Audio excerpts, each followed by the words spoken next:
Hi Stampin' friends, it's Chris Slogar from BuckeyeInklings.com. Today I want to show you how to create these little favor boxes, and I'm calling them diagonal hinge top boxes because on this back edge, as you'll see when you open the box top, that's sort of like a hinge back there, and I just love the look. I think having that diagonal line makes it so special.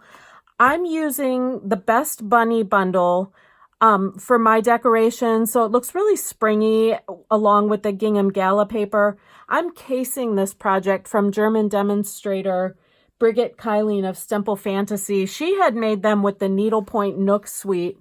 Look really great that way too, and this is just one of those projects that you could modify just by changing the paper for any event or occasion. I also thought in the Gingham Gala it would be a cute little baby shower favor. So just some ideas. It would easily be a birthday favor or a Christmas project. So just really love projects like that. All you need, and this is another thing I love, is a bit of cardstock and designer paper. So 2 pieces, each is 6 by 4.5. And that is a difference. Brigitte's project, and I will link you to hers in the blog post that goes with this video. Hers was in metric measurements and a little bit smaller, but I think once you make one of these, you'll get the idea, and you can even modify my dimensions if you have something of a different size to put inside. All right, so like I said, 6 inches by 4.5, and each piece will be scored 1.5 inch from each edge. So on the 6-inch side, we're scoring at 1.5 and 4.5. And on the 4.5-inch side, we're scoring at 1.5 and 3. And that's for both pieces, okay? So 1.5 and 4.5 on the long side, 1.5 and 3 on the shorter side.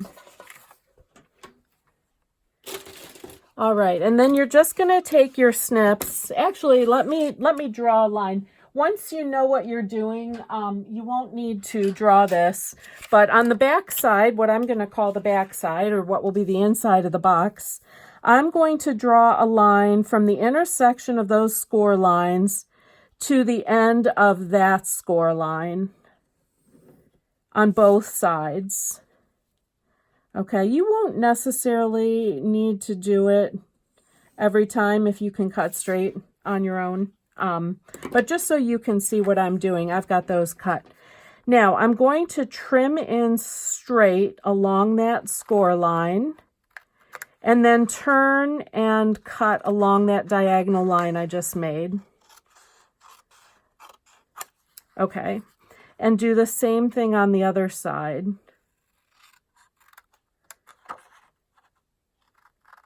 And this is actually what the box top is going to look like. This will be the hinge end that tucks in here.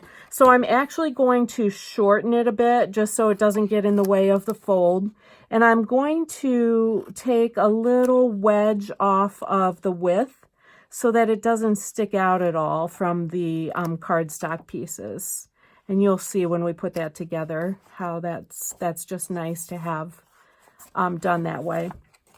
Okay, on the other end, I'm also going to cut in along that score line on both of those score lines, you know, stopping at the horizontal score.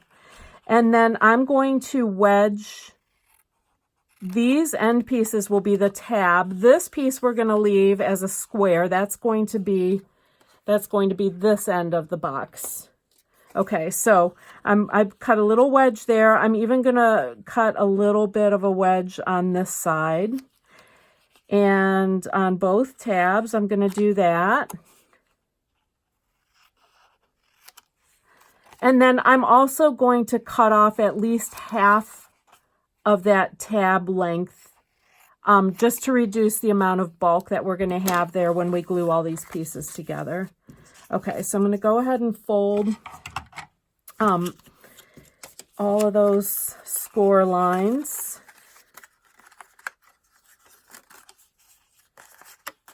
And I'm going to add adhesive to the little tab pieces here. Got the Tombow glue, and then I'm going to make a nice 90-degree corner there and on the other side.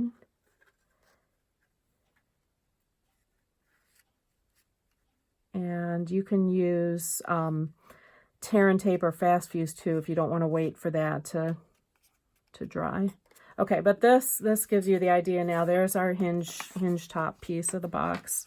Okay, so for the box bottom now, we are going to also form up the corners into a box. So I'm cutting again straight on these score lines, and I'm going to make them a wedge as well. Anytime you're creating these boxes, it helps not to have these hard corners that might stick out, like when you're trying to hide them behind another piece.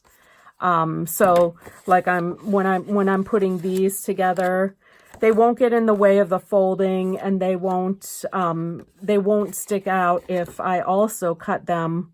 I'm going to cut these shorter as well on one side. Okay, and then on the other side, I'm going to cut straight again. This time, I'm not going to cut the tabs quite so short. I am going to create the little wedge. But on this side, this will be the hinge end. I'm going to leave it just a little bit longer. I'm only cutting off about 1/4 inch of the length of the tab. Okay.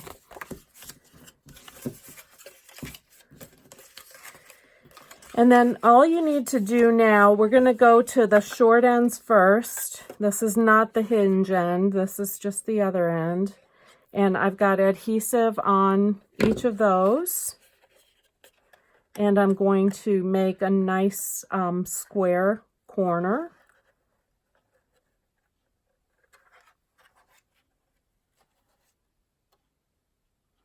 And again, if I'd used my fast fuse or sticky strip, I wouldn't have to wait. Okay, now on the other end, I'm just going to fold in those longer tabs and attach them together. Okay, so I'm attaching them to each other and making that rectangle opening as square as possible. Then we're just going to take this tab end and attach it to the end here and sandwich it in between those tab pieces and this end piece, okay? So I'm going to add adhesive to this now too and fold that all up. Okay, let's give that a second to set up. In fact, I can open this and show you how that works. Even fold this back and pinch it together really tight. Okay, and there you have that hinge top. That looks so cute with the diagonal cut on the side. And then I've just tied this up. I've got this striped gorgeous grape ribbon, and I'm going to take let's see, about 22 inches of it and tie around the box. And then just add, I think I'll add that same cute little bunny tag that we have on the Daffodil Delight version. Okay, so I'm gonna hold that, tie my bow, and then I've just got from Best Bunny. This is not the builder stamp. This is the bunny that is the entire body and head in one piece. And I'm going to stamp that on a piece of Whisper White here. I've got my light Flirty Flamingo. I'll touch in some color on the ears. And then I'll punch that out with my 1 3/8 inch scallop circle punch and add a punch of the Highland Heather 1 1/2 inch circle punch and put those together. And if you want to be able to slide off your ribbon like I did on this Daffodil Delight one, I'm just going to put a dimensional to one side of the ribbon here and stick that on. Okay, let me trim up these ends.